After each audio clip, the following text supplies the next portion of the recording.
My name is Chukulobzang, and I born East Tibet. Past many years, I'm traveling and teaching. I'm Chris Thapa, and born in Nepal, and Gurkhas and SAS now, and obviously a spiritual teacher now. So my name is Shiheng Yi. I am currently one of the masters who is teaching here in the Shaolin Temple Europe. Just by looking out right now into the world, I think it's necessary. Because death is the honor of this life. The life or earth just hotel. We are the guest. Mr. Death is just honor of this hotel or this life. Before you're checking out in this hotel, is Mr. Death going to ask you, are you happy in this hotel, or are you have a good life? Yes, death is question, of course. And you don't have a choice not to give answer. Life is not gonna get easier. It's just that your mind and your body become more resistant. You're gonna lose your mother. You're gonna lose your father.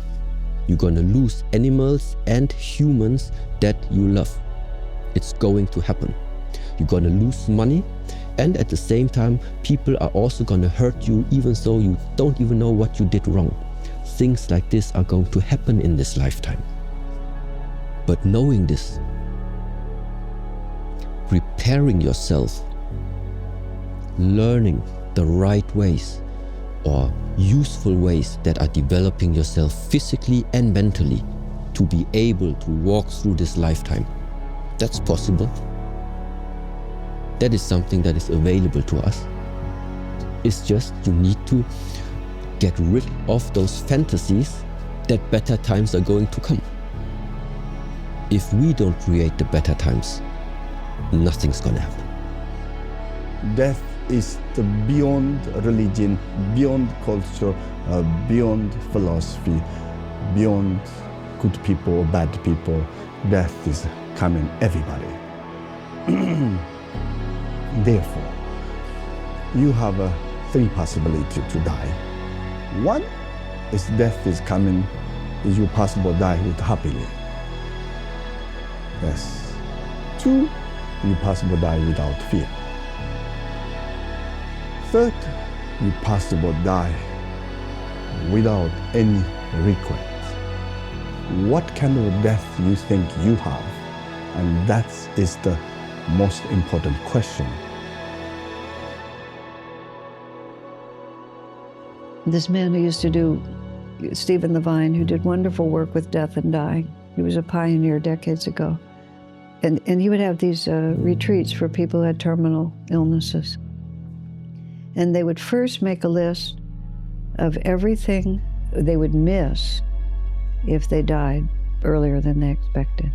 And everybody would cry, and walking my daughter down the aisle, having grandkids, finishing college, depending how young they were, like that. Then you make a list of everything that you wouldn't have to face because you were dying. And everybody thought what they had to work on was what that they were going to miss, but the actual thing they had to work on is, what am I being rescued from by dying early? Because that's really, naturally, you want to walk your daughter down the aisle and you want to see your children grow up. That's so natural. You can't tell yourself that I shouldn't feel that. You have to grieve it. You have to mourn it. You have to face it. You have to accept the sorrow. But what's really holding you back is, what do you think you're going to get to avoid? Regardless of who we are, I think we all are living creatures. People think, you are strong, you are weak. Of course, you can build a certain level of resilience, the training you do, the people you are surrounding. But when it comes to the death, no one is proof. It's a dead end. It's end of the life. And it is the written in the whatever in a physical form.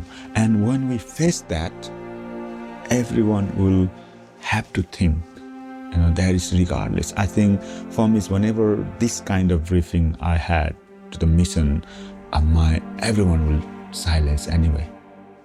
No one actually talk. Very interesting, and everyone will go and then do their thing and whatever. But for me, I remember going back to my room and just sit down and meditate.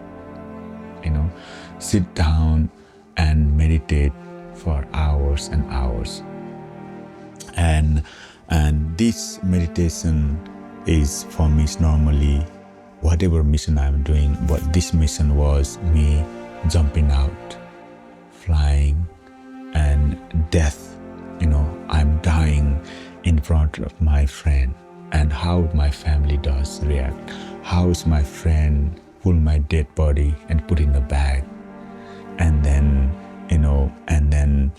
and seeing my own families and parents and dying son, and how I feel as a dead body.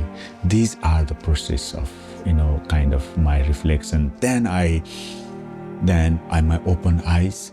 It's like, here I am and sitting in room, and then what is true, genuine about the meditation and the ancient way of Vedic teaching is, because the more meditation we do, more scenario we create in our own mind.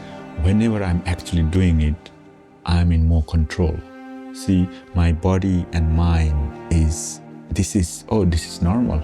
It's not so serious because I have seen this one, I've done this one.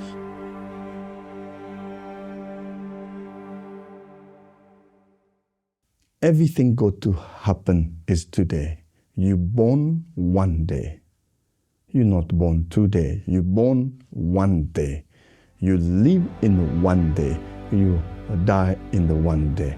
All happened today and one day and today. Today is not little part of life. Today is the only life where you can live. Yesterday is a dead. We are too late. We never got to reach. I'm sorry. Tomorrow is not yet or not born. We are too early. Therefore, don't wait tomorrow, and don't chase in yesterday. Today is what we have.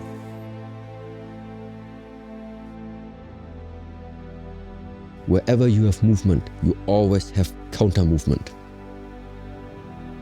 It is that picture if you have a lake, an ocean, and that ocean is still, or that water is standing still. If you start to tap on it, you will have up ripples and down ripples. If you don't want to have ripples, you cannot touch it. So, and very similar, it is now with that idea of, if you think happiness is something which is uprising, then it just means in the moment you feel that uprising, sooner or later you will feel its counterforce, which is the decline of something. So no, happiness is not what we're looking for. But peace is something different.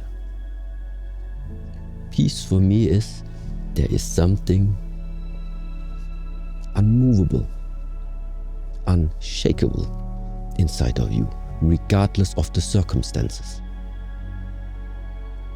So you found a place that you can, let's say, mentally go to, where you feel there is nothing fluctuating, regardless of what's happening out there. Because you found something about you. You found something that nothing can be added to it, because it's complete already, and nothing can be taken away from it because there's nothing you can lose. If something like this starts to arise in the way of your perception, I think that is a state which is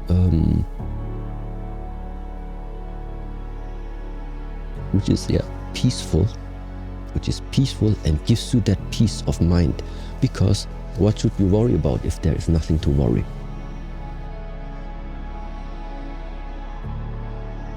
And therefore, I say seriousness is the ghost of the happiness. I think, in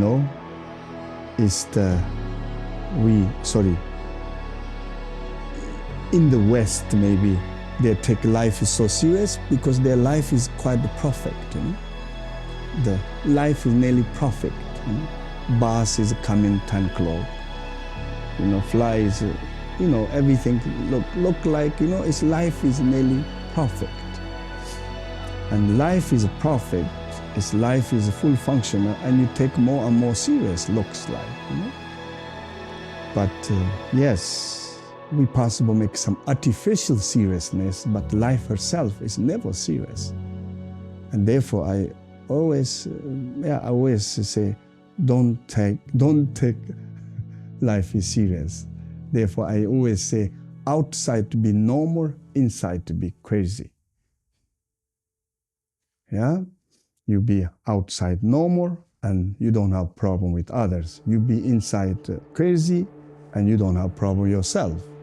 I say outside to be look like adult person, but inside to be you look like a child. Yes,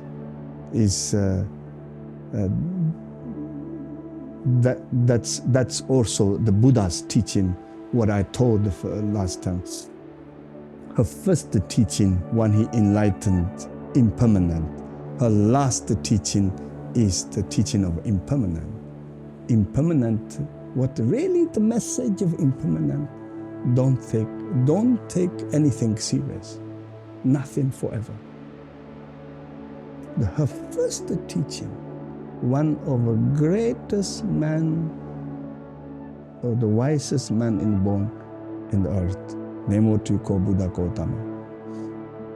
And her first teaching of impermanent. Her last teaching before die, teaching of impermanent means nothing forever. Means don't take things too serious.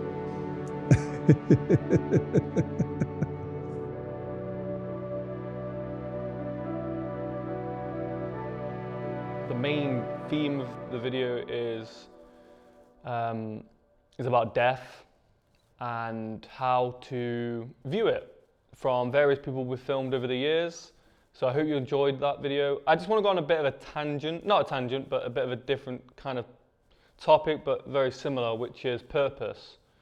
I think that the saying memento mori, the Stoic saying memento mori, I think that's the right saying, is about remembering one's death.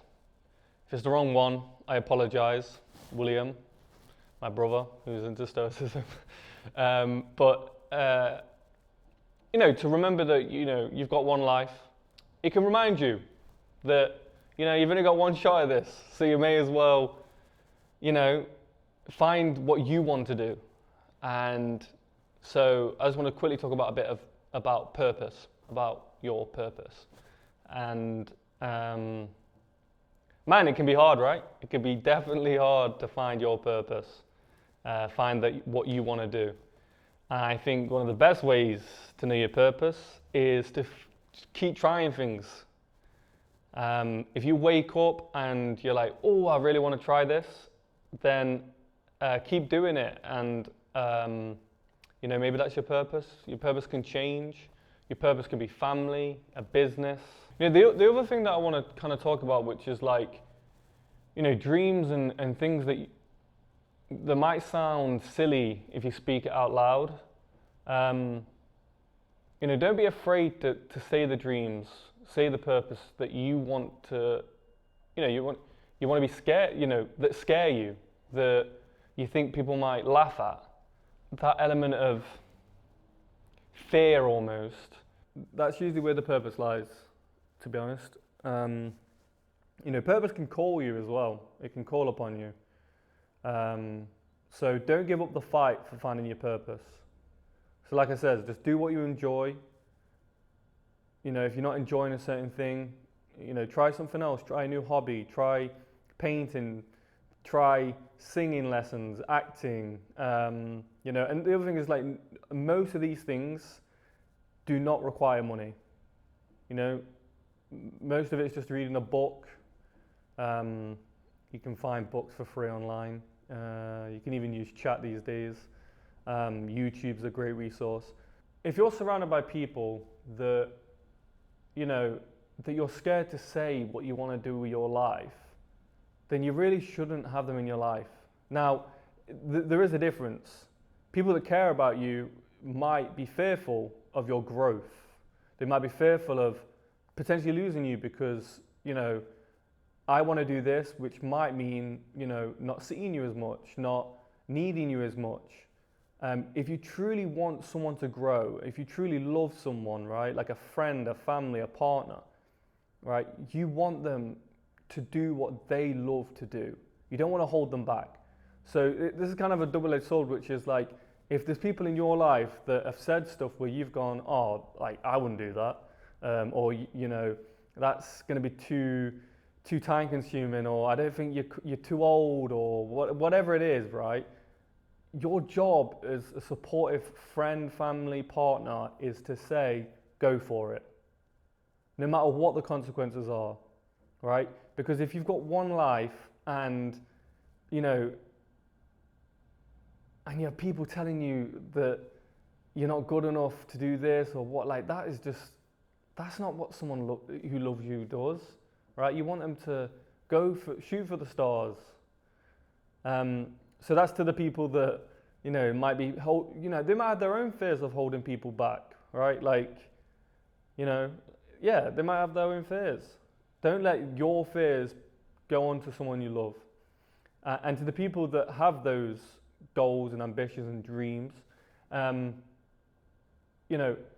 don't be naive, don't be, stupid and think, oh yeah, I can do this if I just, do 1 day a week or whatever it is, if you've got high goals, right?